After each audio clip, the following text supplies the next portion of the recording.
السلام عليكم ورحمة الله وبركاته. أهلا بكم في قناة كلام في الكورة. النهارده هننزل بفيديو بعد غياب طويل جدا عن كل الناس اللي بتتابعنا. أهم حاجة اللايك والشير والاشتراك في قناة كلام في الكورة.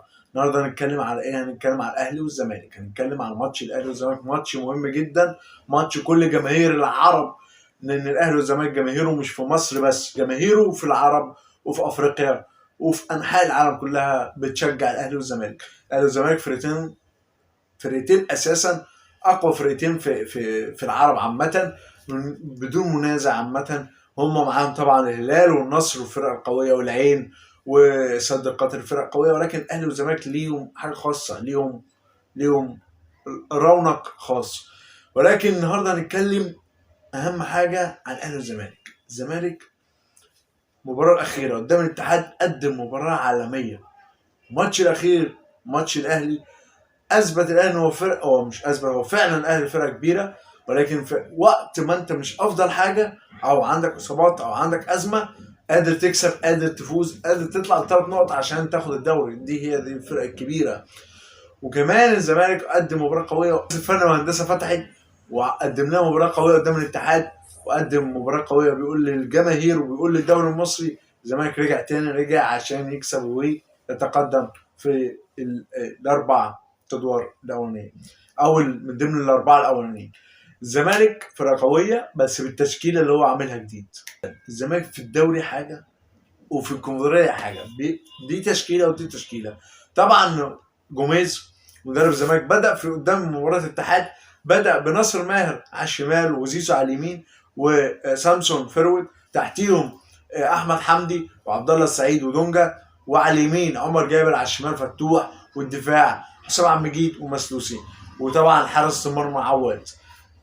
دي كانت تشكيله الزمالك قدام نادي الاتحاد، وكانت تشكيله غير التشكيله اللي كانت في الكونفدراليه في الماتش الاخير اللي كسبوه، بس اللي كسبوا بيه فيوتشر. بس الزمالك اظهر يعني ماسك كوره، ايدي يمرر الكوره، قدر وسط المساحات ويخلق مساحات لسامسون ويخلق مساحات لناصر ماهر، وقدر عبد الله السعيد يورينا مهارات ويدي سيروهات ويدي سيروهات لناصر ماهر وفتوح كذلك. اما يبقى عندك 3 من افضل صناع اللعب الفتره الاخيره في الدوري المصري، عبد الله السعيد واحمد حمدي وناصر ماهر، لعيبه كوره صح، بقيت تشوف كوره، بقيت تشوفها كوره. توليفه الزمالك دي لو اتاقلمت على بعض هتبقى توليفه قويه جدا وهيشكل خطوره على اي فريق بيقابله.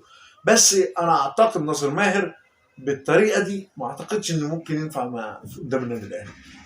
قدام النادي الاهلي عنده عمق دفاعي قوي، مروان عطيه او كوكا او عمرو سولية، 3 مدافعين خط النص قادرين يقفلوا. يعني الزمالك كان بيلعب عمق دفاعي اكتر، عمق هجومي اكتر ماتش الاتحاد، بس قدام الاهلي مش هينفع. انت قدام الاهلي محتاج تفتح الملعب بالنسبه للزمالك عشان يقدر يكسب الاهلي او يخترق دفاعات الاهلي. لازم يفتح الملعب بزيزو ومصطفى شلبي، تلعب من وجهه نظري نفس اللي لعبته قدام فيوتشر في الكونفدراليه، بس ممكن تبدا بقى بناصر ماهر او احمد حمدي او عبد الله السعيد. انا من وجهه نظري تبدا بدونجا ومحمد شحاته. دونجا ومحمد شحاته هتلاقي مساحات في ارض الملعب، قادره تاكل الاخضر واليابس.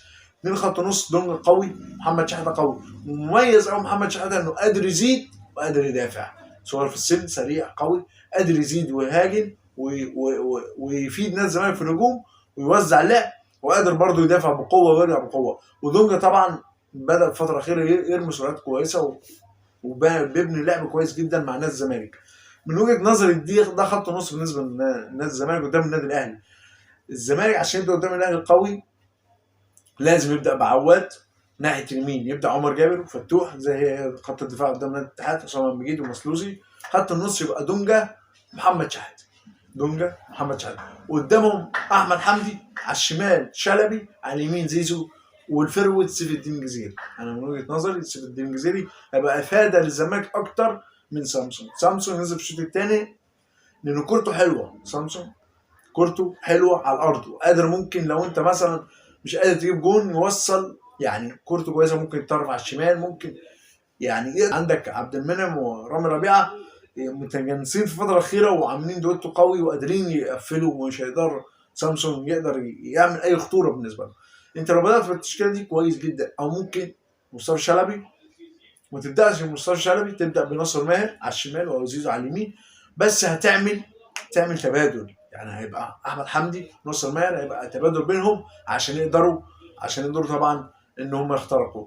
لازم عشان تخترق النادي الاهلي لو علي معلول بيلعب، هي دي الجبهه دي، زيزو يقطم لجوه شويه وعمر جابر يخترق من ورا علي معلول، دي الجبهه او الحته الوحيده ممكن الزمالك يخترق للنادي الاهلي، او ورا محمد هاني طبعا لو هيلعب مصطفى شلبي، سرعات، قوي، مهاري، قادر، وفتوح كذلك مهاري يقدر الى الاطراف. اهم حاجه عايز تخترقها هي اخطر حاجه بالنسبه للنادي الزمالك واضعف حاجه بالنسبه للنادي الاهلي.